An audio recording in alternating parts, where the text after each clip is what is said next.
चलती चक्की देख कर दिया कबीरा रोए, दो पाटन के बीच में साबुत बचा न कोई।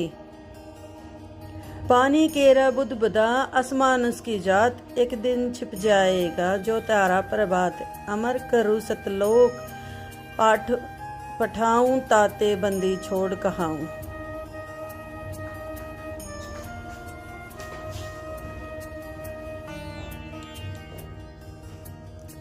गरीब साहिब से सतगुरु भये, सतगुरु से भये संत। धर धर बेस विशाल अंग, खेले आदि और अंत।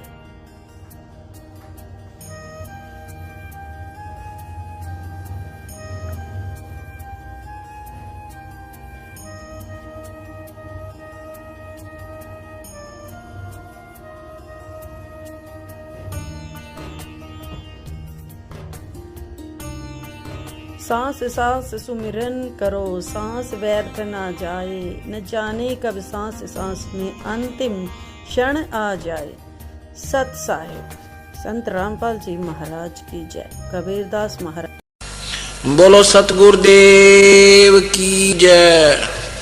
बंदी छोड़ कबीर साहेब की जय। बंदी छोड़ गरीबदास जी महाराज की जय। स्वामी रामदेवानंद जी गुरु महाराज की जय।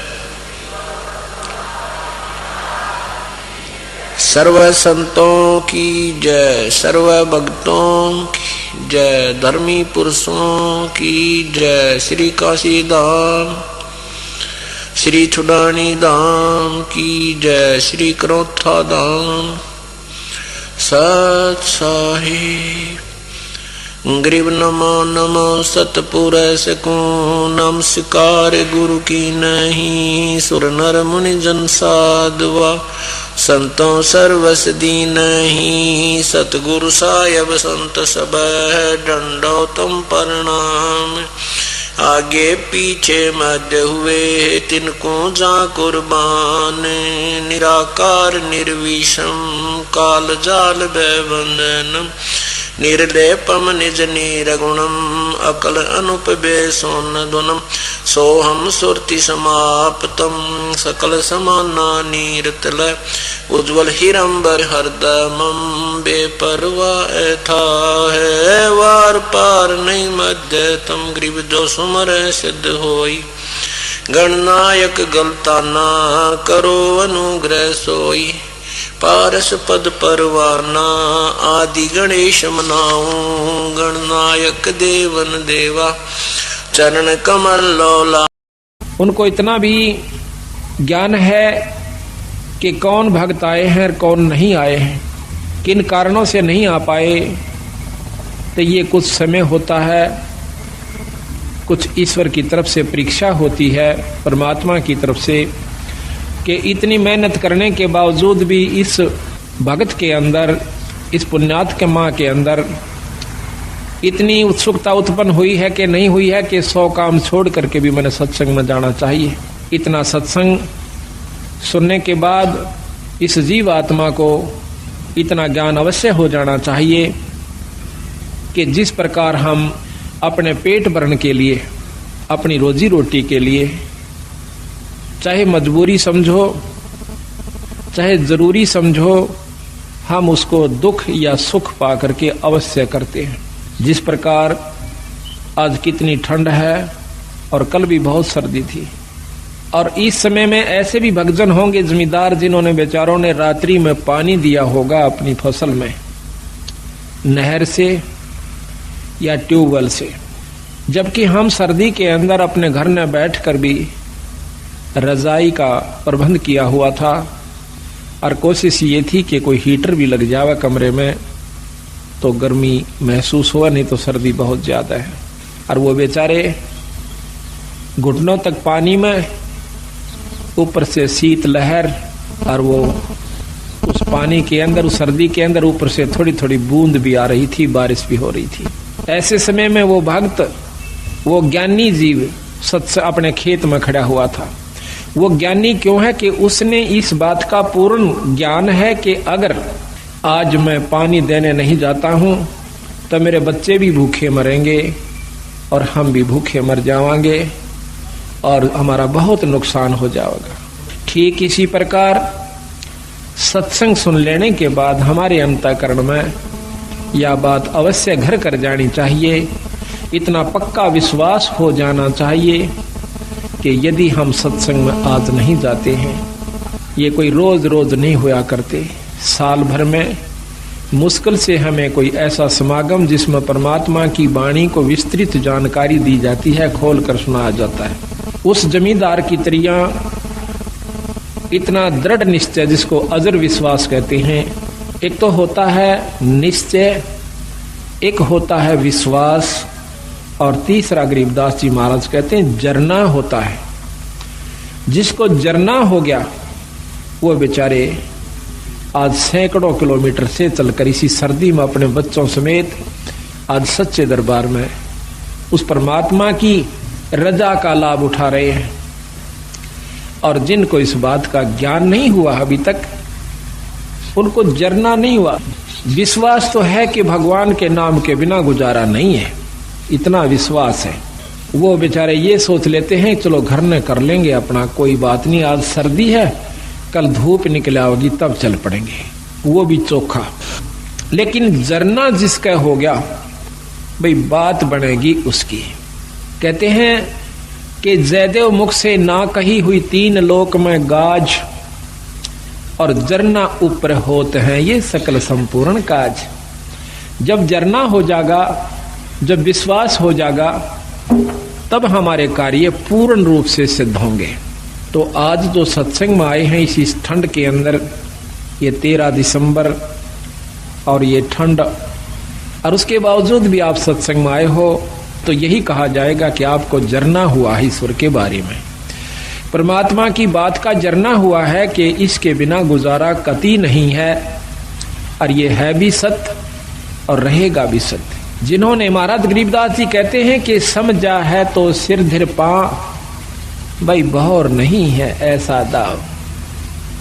समझा है, ये बात आपके ज्ञान में आई है, आपके चित्त में ये बात समाई है कि नाम बिना गुजारा नहीं है, सत्संग बिना जीव का कल्याण नहीं है, तो फिर काहे की इंतजार करते हो? सिर धर पांव, सिर पर पैर रखना, बहुत तेज दौड़ना, सिर पर पांव रखना, बहुत तेज दौड़ना। तो सतगुरु महाराज कहते हैं समझा है तो सिर धर पांव, और बहौर नहीं है ऐसा दाव। ना तो ये मनुष्य शरीर बार बार मिलेगा, और मनुष्य शरीर कहीं मिल भी गया किसी युग में हजारों वर्ष, लाखों वर्ष, लख 84 भोगने के बावजूद, और वो हो गया ऐसे स्थान पर जहां पर परमात्मा की चर्चा का होना भी मुश्किल है, तो उस मनुष्य जन्म से भी आपको कोई लाभ नहीं होगा। तो यहाँ सतगुरु महाराज हमें ये बताने की कोशिश करते हैं कि प्रथम तो मनुष्य जन्म नहीं मिलेगा भाई, और मनुष्य जन्म मिल भी गया तो यह बात समझ में नहीं आओगी जो आपके आ जाई से। ये बड़ी मुश्किल से बात बनती है।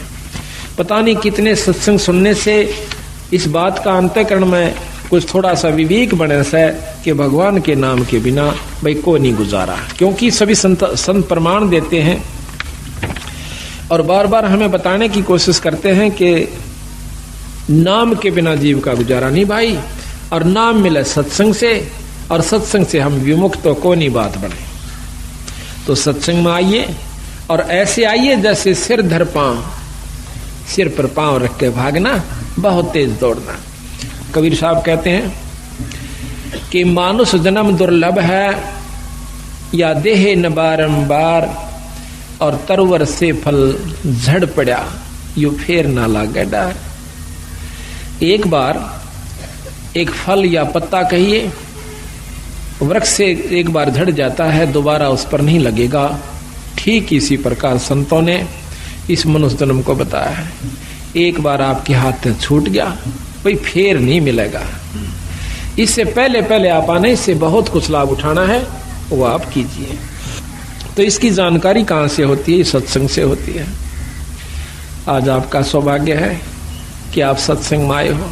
अभी आपको हम सतगुरु गरीबदास जी महाराज की वाणी का वो रहस्य आपको बताएंगे जो कि सतगुरु महाराज ने अपने सतलोक से आकर के हमें बताने की कोशिश की, लेकिन ये इतना जल्दी समझ में नहीं आता। हम किसी गांव में जाते हैं तो पहले तो हम 2 सत्संग किया करते थे, दोनों दिन 2 अखंड पाठ चलता है, लेकिन अब समय अभाव के कारण अखंड पाठ ज्यादा हो जाने की वजह से हम केवल 1 सत्संग ही कर पाते हैं। हमारी मजबूरी हुई, लेकिन साथ में खुशी हुई कि जो कि हरियाणा में परमात्मा बंदी छोड़ गरीबदास जी को कोई जाने भी नहीं था, आज उनकी अमृतमयी वाणी का अखंड पाठ गांव-गांव में और घर-घर में हो रहा है। लेकिन समय अभाव के कारण, अधिकता हो जाने के कारण हम पूर्ण रूप से सत्संग वहां नहीं फरमा सकते। उसमें एक साधारण सी जानकारी दे सकते हैं जो कि नए भक्त को दी जाती है, लेकिन जो असली तत्व है वो इन 7 दिनों के अंदर आपके सामने आओगा। और जो इन 7 दिन के समागम को रुचि से एकाग्रचित करके और अपने मन को स्थिर करके और ध्यान से सुन लेगा, फिर उसके सामने कोई भी दिक्कत नहीं आवेगी और ना ही वो इस माया के वहम में, माया के चक्कर में फिर उलझ पाओगा। संतों ने, बंदी छोड़ गरीबदास महाराज जी ने ऐसे ढंग से हमें बताने की कोशिश करी है कि देख भाई, कहीं आपको यह वहम ना रह जावे कि भक्ति का करना केवल उन व्यक्तियों का काम है जो कि घर छोड़ जाते हैं और जंगल में चले जाते हैं और बाल ब्रह्मचारी रहते हैं और वहां पर तप आदि करते हैं, गुफा बना लेते हैं, शरीर पर दाढ़ी बढ़ाते हैं, अंग पर राख लपेट लेते हैं, छार लपेट लेते हैं, बर्फ के अंदर खड़े हो जाते हैं, कोई सिर के ऊपर ठंडा नीर बरसाता है सर्दी के मौसम में, तो हम समझते हैं कि इतना कठिन कार्य, तौबा तौबा करते हैं कि हे भगवान इतना कठिन कार्य कि ऐसी सर्दी में, जबकि हमने तो वैसे ही ठंड लग रही है अपनी जर्सी और रजाई के अंदर भी। और एक भक्त एक मटके के अंदर सैकड़ों छेक करवा लेता है और उसको एक तिपाई के ऊपर रख कर और उसके अंदर बहुत ठंडा जल ऊपर डलवाता रहता है मटके में, और मटके में से पानी झरके झरने के रूप में और उस भक्त के ऊपर, उस संत के ऊपर पड़ रहा है। तो ऐसी सर्दी में जब हम उसकी इस प्रक्रिया को देखेंगे तो एकदम कलेजा हिल जाता है कि इतनी ठंड में और ये बर्फ के पानी को अपने ऊपर डाल रहा। तो उस समय ये मन तौबा कर जाता है कि भाई भक्ति मारे बस की कौन है, हम नहीं कर सकते इसका। लेकिन बंदी छोड़ गरीबदासियों ने इसको बहुत आसान किया है, इसको ऐसा मार्ग बता दिया है कि आप काम करते हुए अपने खेत में, जैसे उन्होंने उदाहरण दे के बताया, नहीं तो उस भगवान ने यहां पर आने की कोई आवश्यकता नहीं थी और ना ही उन्होंने बच्चे पैदा करने की आवश्यकता थी, क्योंकि वो पूर्ण ब्रह्म परमात्मा थे। लेकिन हमारे इस भ्रम को दूर करने के लिए कि आपके मन में क्या जमा हो चुकी, हमारे अंदर भी यही थी, हम तो एक साधारण सा अपना नाम ले लिया करते थे, आरती कर लिया करते थे जब तक हमने पूर्ण ज्ञान नहीं हुआ था, इस उद्देश्य से कि हमारे थोड़े बहुत काम सर जाएंगे, भगवान की आरती कर लें। बाकी प्राप्ति की हमें कोई उम्मीद नहीं थी, परमात्मा प्राप्ति की। जब से बंदी छोड़ गरीबदासियों का, कबीर साहिब का ज्ञान देखा, इसको समझा, और वे साथ में ये भी पता चला कि ये गृहस्थी थे, बाल बच्चेदार थे, इन्होंने अपने बच्चों के सारी ये क्रियाक्रम किया, विवाह भी किया और साथ में उनका पालन पोषण भी किया और फिर भक्ति करके परमात्मा प्राप्ति भी की। तो जब हमारे मन में यह कुछ उत्सुकता पैदा हुई कि जब बंदी छोड़ गरीबदास जी सारे काम को करते हुए पार हुए तो हम भी हो सकते हैं। उसके बाद हमारी रुचि बढ़ी और फिर बंदी छोड़ ने लिख रखा गरीबदासियों ने कि नाम उठत नाम बैठत नाम सोवत जागबे, भाई नाम खाते नाम पीते तो नाम से ती लागबे। एक नाम से मुक्ति होगी, ना तप से मुक्ति होती है, ना केवल पाठ करते रहने से मुक्ति होती है, और ना ही किसी तप बर्फ में खड़ा हो जाने से या 4 धुना के बीच में 5 धुनों के बीच में बैठ जाने से जीव मुक्त हो सकता है। उससे कुछ और उपलब्धि होती है। तो जब हमने मेरा पता चला, इस बात का ज्ञान हुआ कि परमात्मा के पाने का तरीका भी और है, वो साधन भी और है, जिससे हम ईश्वर प्राप्ति कर सकते हैं। सिद्धि प्राप्ति नहीं करनी अपन, तब से सिद्धियां आ जाती हैं। और कोई मौन बैठ जाता है 6 महीने, साल भर, 2 साल, 4 साल, वर्ष, तो उसको भी सिद्धियां आ जाती हैं। उन सिद्धियों से छोटे मोटे चमत्कार हो जाते हैं। लेकिन बंदी छोड़ महाराज कहते हैं कि ये अष्ट सिद्धि, 9 निधि, ये भी हमें नहीं आवश्यकता। हमने केवल आवश्यकता है तो अपने आत्म कल्याण की और जन्म मरण से पीछा छुटवाउन की है। वो कैसे छूटे हमने इस बात, तो सतगुरु महाराज ने हमें बताया कि जिस प्रकार मैंने कार्य किया, जिस प्रकार मैं रहा, मेरी रहनी को देखो भाई। बच्चे भी हुए, उनको पाला पोसा, फिर उनकी शादी करी। आज गरीबदास महाराज के 70-80 के करीब उनका जो है ना घर है, वहां पर गांव में परिवार है। 8वीं 9वीं पीढ़ी सतगुरु महाराज की चल रही है गरीबदासियों की। वहां पर लगभग 300-400 उनके 500 के करीब महाराज की जनरेशन है, उनकी संतति हो चुकी है छुड़ाने के। तो उन्होंने हमें यह बताया कि भाई इस वहम में मत रहना कि भक्ति वही लोग किया करते हैं जिन्होंने दाढ़ी बढ़ा रखी हो, सिर पर जटा बढ़ा रखी हो, या बहुत बड़े संस्कृत के ज्ञाता हो, चारों वेदों को बहुत ही लतीफेदार ढंग से सुना रहे हो।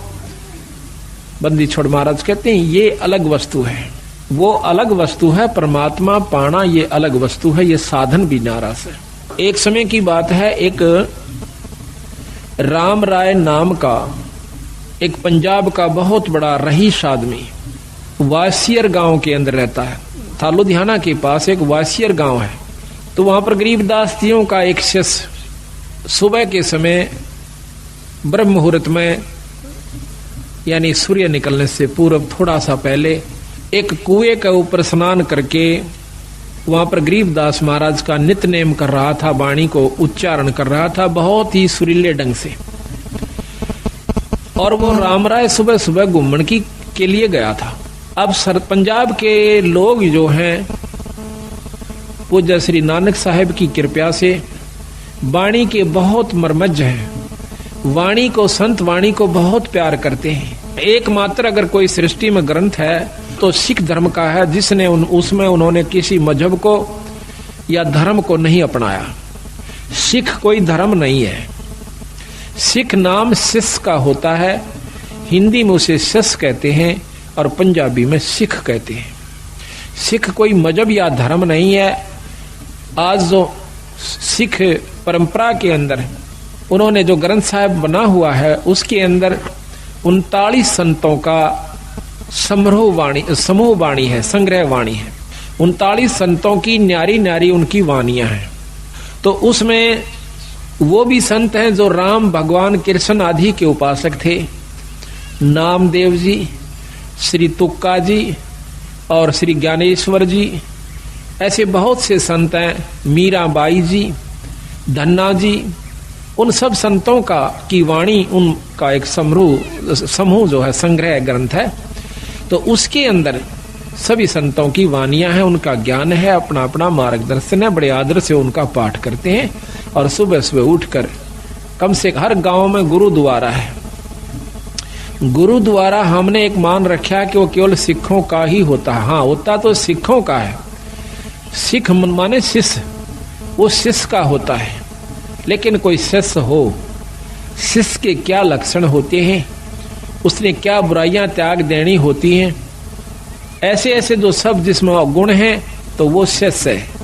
तो गुरुद्वारा है जहां पर हमारे बंदी छोड़ की वाणी है। उसमें सिख धर्म, सिख परंपरा के जो ग्रंथ साहिब उन्होंने समूह बनाया है, उसके अंदर अपने कबीर साहब की वाणी 40% है अकेलों की। बाकी 60% वाणी 10 सिख गुरुओं की और साथ में 28 दूसरे संतों की वाणी है, जो केवल 60% में आ जाती है। तो वो भी कबीर साहब को बहुत महत्व देते हैं। इस वाणी को सुनकर उनकी आत्मा में शरणाहट उठा है। कोई भी ऐसा मैंने पहला क्षेत्र देखा है पंजाब में जो जाते हैं जब कि कोई भी धार्मिक कार्य उसमें हो रहा है तो कोई भी ऐतराज नहीं करेगा, किसी प्रकार का भी है। सब नमस्कार करेंगे और ये कहेंगे कि बहुत अच्छी बात है भाई, बहुत चंगी गल है, कोई कर सके तो इसके बराबर कोई वस्तु नहीं है। लेकिन जहां तक हमने अपने हरियाणा में ये समावेश किया है नई चीज का, हमारे बंदी छोड़ गरीबदास कबीर साहिब की कृपा से, तो हमें सबसे ज्यादा दिक्कत यही आई है कि प्रथम तो हमारे भक्तजन पिछली परंपरा को त्याग कर प्रसन्न नहीं, दुखी होते हैं अगर उनको कहते हैं कि ये रास्ता जो आप अपनाए हुए हो ये आपका आत्म कल्याण का भी नहीं है और साथ में आपके घर में सुख भी नहीं होगा। तो शुरू में पुरानी परंपरागत यानी उसके ऊपर लगे हुए रचे हुए होने के कारण वो बहुत दुख मानने से इस बात का। और फिर जब देखते हैं हमारी एकदम की नई प्रक्रिया के घर में पाठ करते हैं, उस कमरे को साफ करते हैं और फिर अपने सत्संग के द्वारा उस परिवार के अंतःकरण को साफ करते हैं, उस सारे परिवार का अंतःकरण साफ करके फिर उनके अंदर ये समावेश करते हैं कि अगर सृष्टि के अंदर कोई पृथ्वी पर इस सृष्टि में कोई शक्ति है तो गरीबदास महाराज है, ये बंदी छोड़ कबीर साहब है, ये पूर्ण ब्रह्म परमात्मा है। प्रथम तो इस बात को कोई स्वीकार करके प्रसन्न नहीं कि कबीर साहब भी कोई भगवान होगा, कबीर साहब के अंदर भी कोई ऐसी शक्ति होगी जो हमें सुख दे सकता है, हमारी आत्म कल्याण कर सकता है। हमने केवल अपने उन्हीं पुराने शास्त्रों के ज्ञान को ही आरूढ़ मान रखा है, तो उसके अनुसार भी हम पूर्ण साधना नहीं करते जो कि हमारे पुराने शास्त्र हैं।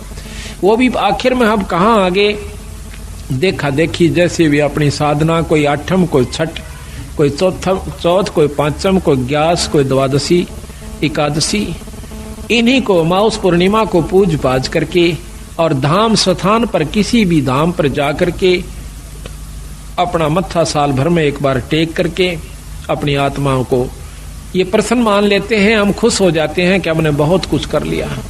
तो हम उनको बताते हैं जाकर के कि गरीबदास महाराज जियों ने ये बताया है कि ये साधना आपकी ठीक नहीं है।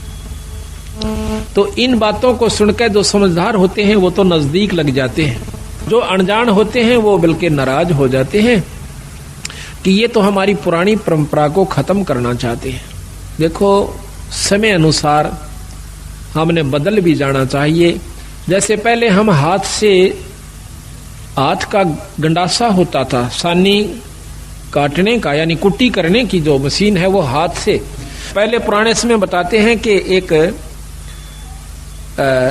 उसको गंडासा ही कहते हैं यहाँ हरियाणा की आदि भाषा में, हरियाणा रोहतक जिले में तो फरसा भी समझो, ऐसे हाथ से पकड़ लिया करते थे। एक तरफ से उसको गहरा कहो, उसको भूस कहो, और दूसरे हाथ से नहीं, उसके हाथ के बिल्कुल साथ से ऐसे हाथ से काटा करते थे।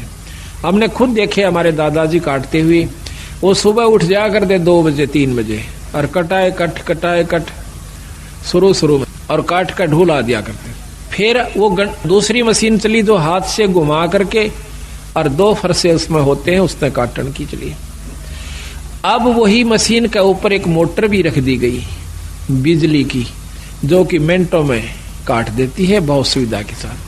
तो शुरू में जो हाथ से काटा करते थे वो बुजुर्ग, जब वो मशीन चली ऐसे हाथ से काटने वाली घुमा करके, तो वो ऐतराज किया करते थे हमारे दादाजी। यूं कहा करते कि सानी तो बने से उस हाथ के गंडासे थे, ये तो वही मोटी मोटी काटो सो। यानी वो अपनी परंपरा को जो हाथ से कितनी मेहनत की, कितनी खूब हाथ की, वो करना आवश्यक समझते थे, उसी में रुचि बनी हुई थी।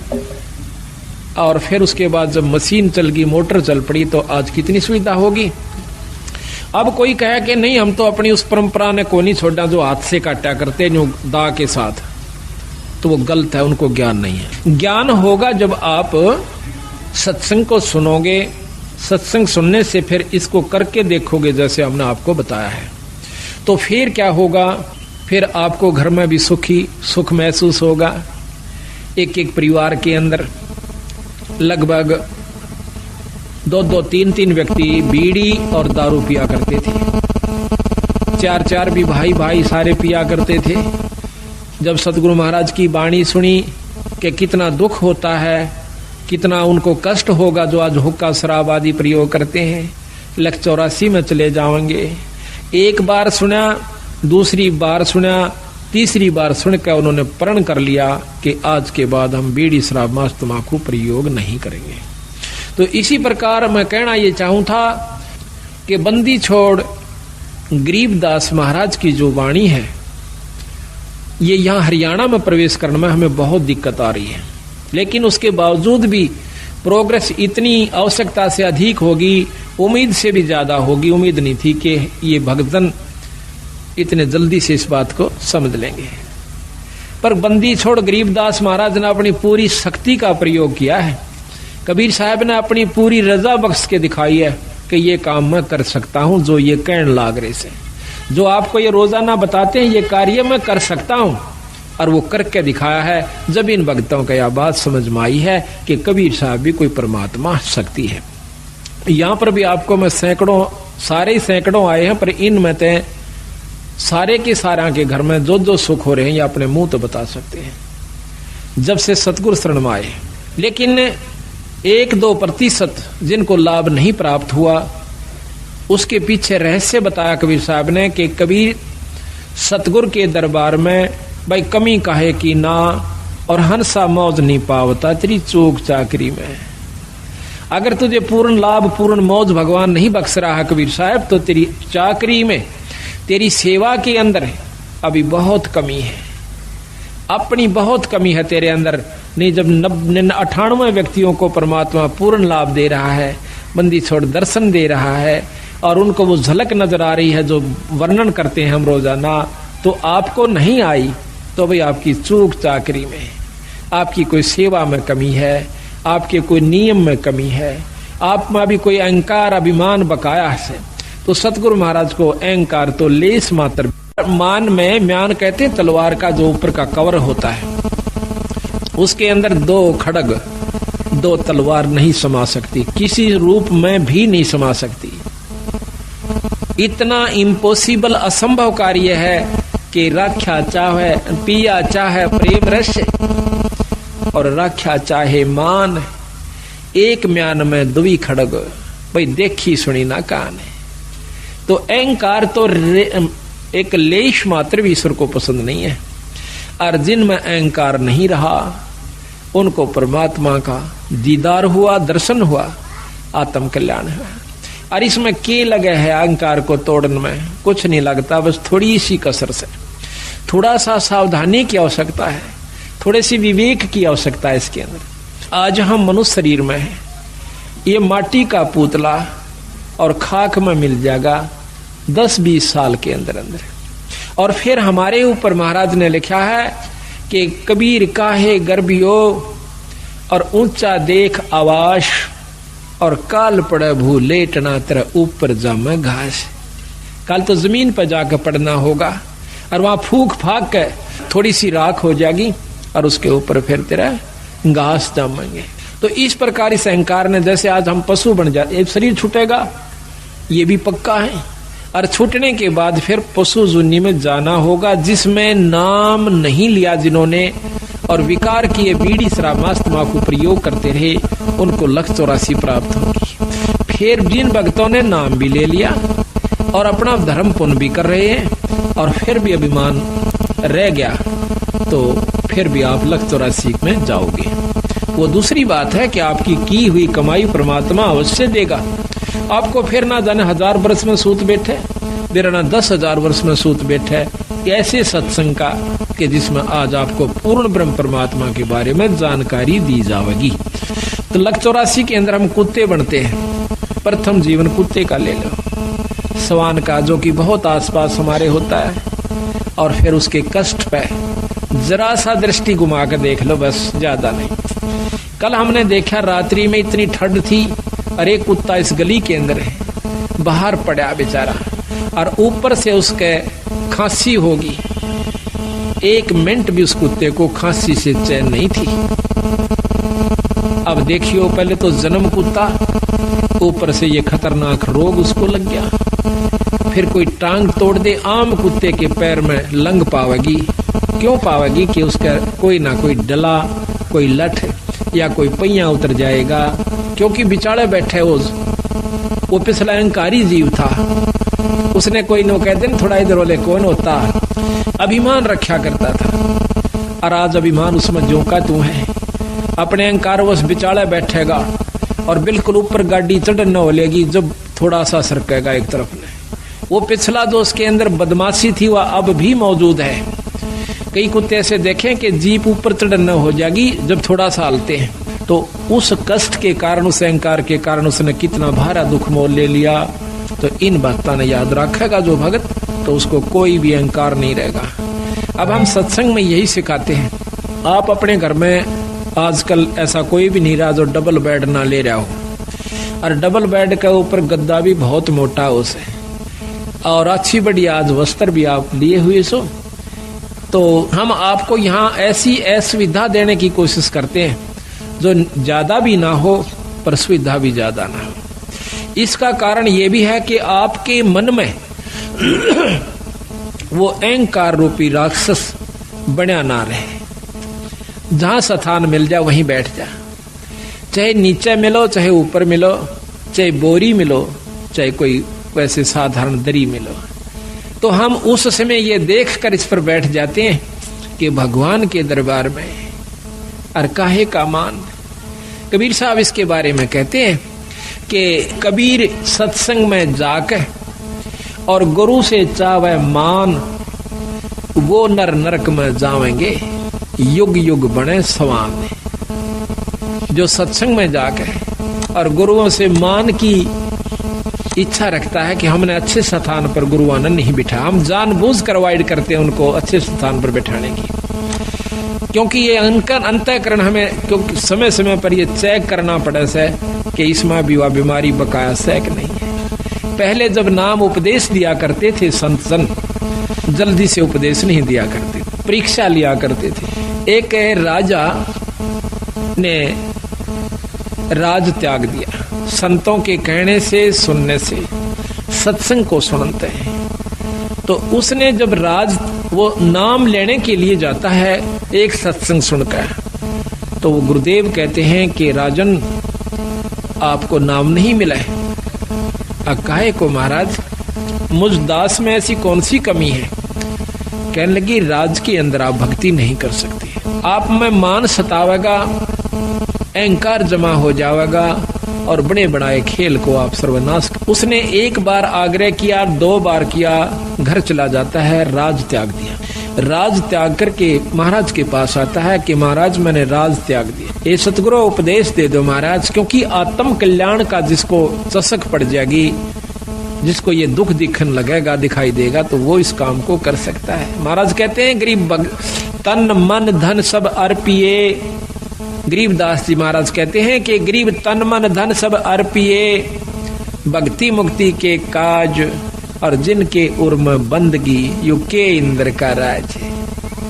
इस उद्देश्य को वही भक्त ले सकता है जिसके भीतर ले में यह बात बैठ जाएगी, अंतःकरण में जमा होगी कि ये खेल तो हमने लाखों बार खेल लिए, करोड़ों बार खेल लिए।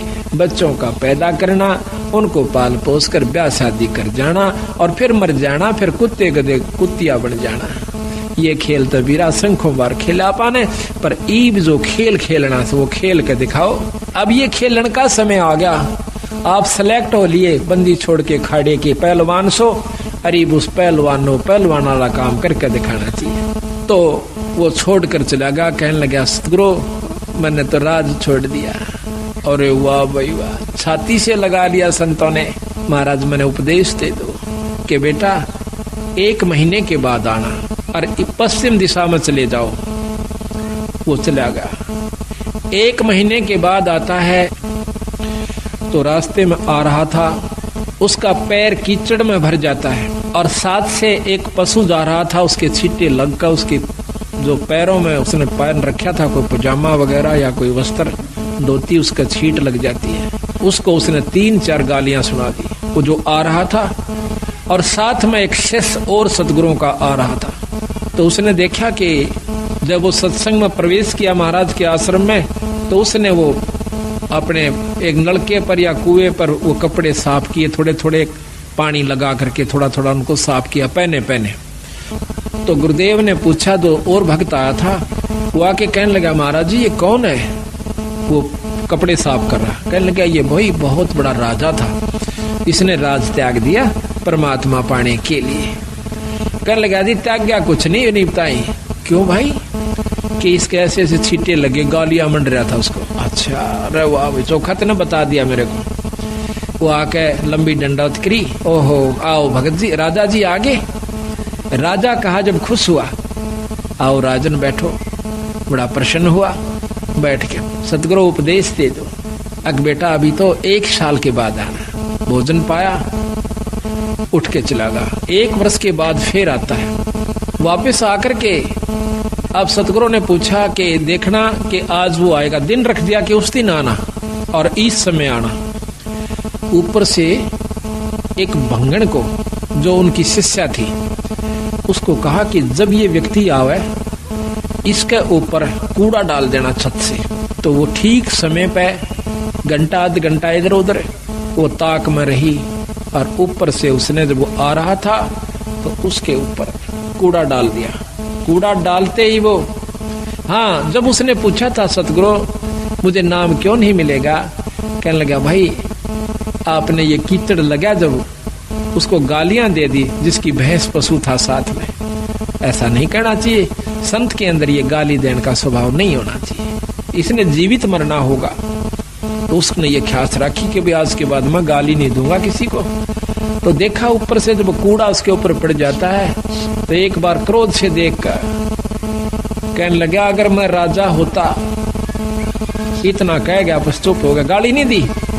अगर मैं राजा होता तो मतलब भाव ये था कि अब तेरा मैं बक्कल उतरवा देता। कह दिया चाहे ना कह दिया, भीतर ले मत आई वह बात। तो उसको उस जमादारनी को, भंगण को कहा था कि बेटी जो इसका आओ भाव हो मुझे बताना। वो उससे पहले आ गई, कहने लगी महाराज ने बोला कि मैं अगर राजा होता, आ गया बैठ गया। महाराज ने आदर सत्कार किया, क्या हो राजा? कि महाराज मैं काबिल हो गया कि पुत्र अभी तू राजा है। अक नहीं महाराज मैं तो राज छोड़ चुका हूँ। अक नहीं बेटा अभी तू राजा है। राजा राज छोड़ दिया पर राजपना नहीं छोड़ा। सतगुरु कोई गलती हुई कि आपके ऊपर कूड़ा पड़ा जब आपने क्या शब्द उच्चारण करना चाहा किया कि अगर मैं राजा होता। अभी तो है बेटा तू राजा है, इसको छोड़ दे। जीवित मर ले रे लोभी मन नाम सुमर ले रे। जीवित मरना इसी का है। जीवित मरण का बहुत लंबा उदाहरण सतगुरु महाराज ने दे रखा है। अभी आपको सुनावेंगे कि जीवित कैसे मरा जाता है।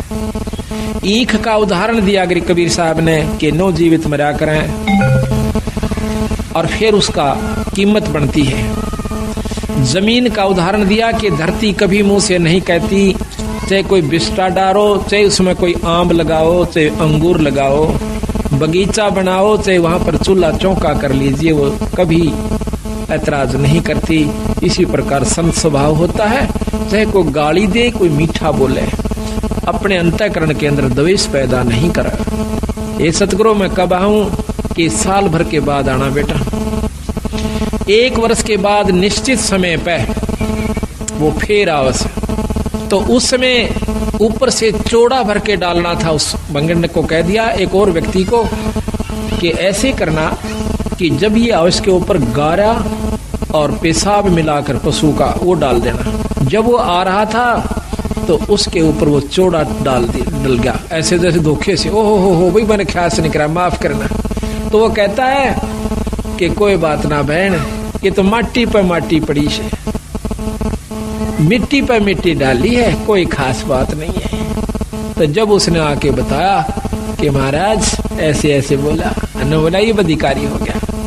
आते ही सतगुरु ने छाती से लगा लिया, बेटा अब तू उपदेश अधिकारी। इस शरीर को आपने मिट्टी समझ लिया तो ये अब आप तो अधिकारी हो चुका है भगवान के नाम लेने का।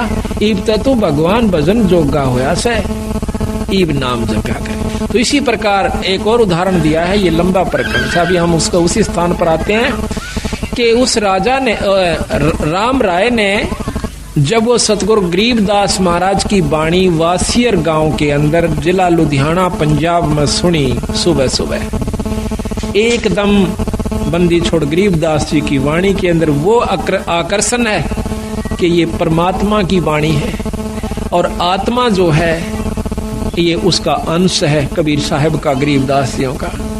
ये इसकी वाणी में इतनी आकर्षित हो, तो उसी समय सतगुरु की वाणी को सुनकर वो राम राय नाम का भगत एकदम आकर्षित हो जाता कि अभी इतनी प्यारी वाणी। उसने चाहा कि अभी जाकर बैठ जाऊं, पर वो पहले घूम फिर के आया, आकर के महाराज के पास बैठ जाता, वो भगत जी के पास जो कि वहां पर सतगुरु की वाणी का पाठ कर रहा था। काफी देर सुनता रहा, इतना आत्म विभोर हो गया, उसकी आंखों से पानी गिरना शुरू हो गया महाराज की वाणी को सुनने मात्र से। फिर उस राम राय ने पूछा, जब उस महात्मा ने, उस संत ने अपनी वाणी को विराम दिया, तो पूछा कि महाराज ये वाणी किस महापुरुष की है?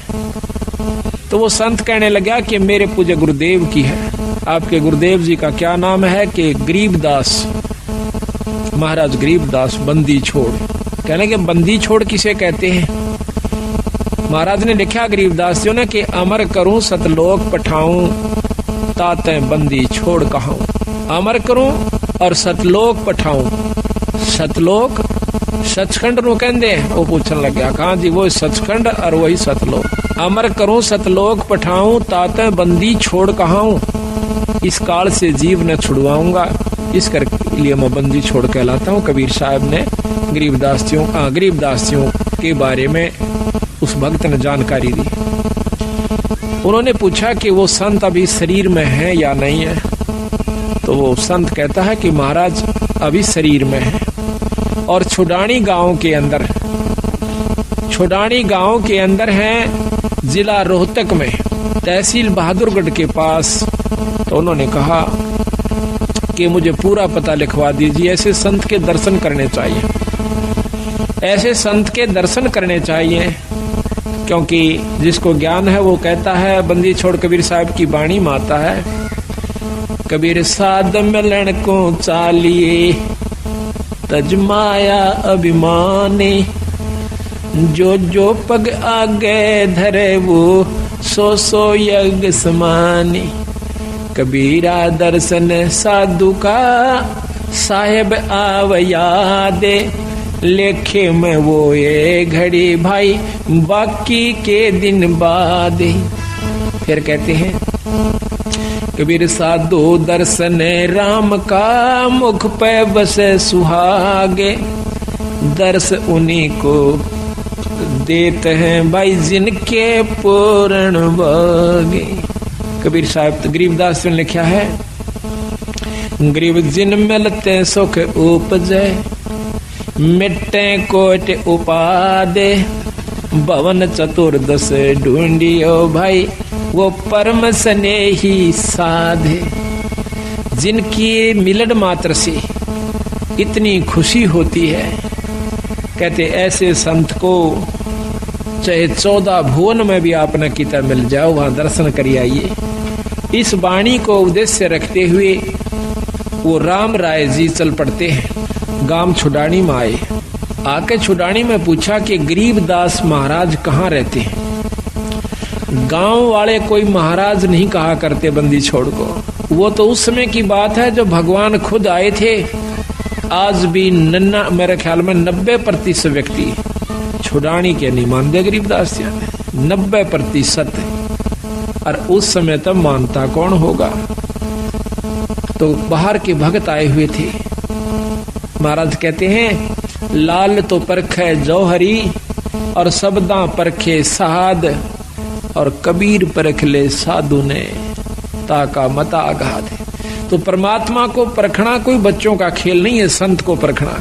रामचंद्र जी आए, उनको एक राजा माना। कृष्ण भगवान आए, उसको एक ग्वाला माना। और उसके साथ कितनी दुष्ट आत्माओं ने आकर क्या क्या कुकर्म करने चाहे। पूतना जैसी दुष्टा ने उस छोटे से मासूम बच्चे पर भी दया नहीं आई और उसको मारने की खातिर अपनी दूधी के विसला के चल पड़ी। और उस चानूर कैसे नीच ने इतना बड़ा पहलवान था और उस 15 साल के बच्चे की गेला कुश्ती करने की चुनौती दे दी। ऐसे ऐसे कंस कितने उदाहरण हमें मिलते हैं, पर उस समय हम नहीं मानते उनको। जब वो मौके पर होते हैं उनके जाए पीछे फिर वृंदावन की फेरी यानी गोवर्धन की फेरी देते फिर ऐसे। वहां कृष्ण जी बैठे हैं क्या? यही हमारी भूल चौंध नहीं टूटती, इसको तोड़ने के लिए संत बार बार आते हैं। भाई जब वो शरीर में आते हैं तब तो तुम होशियार हो जाते हो, तब तो तुम सियाणे बन जाते हो और उसको परमात्मा स्वीकार नहीं करते हो। जब वो चले जाते हैं और फिर वहां उनकी मंडी बनाकर और वहां माथा टेकते फिरते हो, वहां परमात्मा नहीं है। परमात्मा के पाने की नियम है, ये इनके तरीके हैं कि उनके प्यारे हंस से संत से उपदेश लीजिए और फिर उसको उसका स्वरूप मानिए अगर आत्म कल्याण चाहत। जो उनका नुमाइंदा संत है उनको उनका प्यारा स्वरूप समझो। महाराज कहते हैं कबीर साहब, कबीर गुरु मानुष कर जानते वह नर कहिए अंध और महादुखी संसार में फिर आ गए यम के फंदे। फिर साथ में कहा है कि सत साई भक्तजनों, ऐसे ही संत रामपाल जी महाराज के सत्संग, प्रवचन और विचार विशेष संदेश सुनने के लिए हमारे चैनल से जुड़े रहे। सत साई।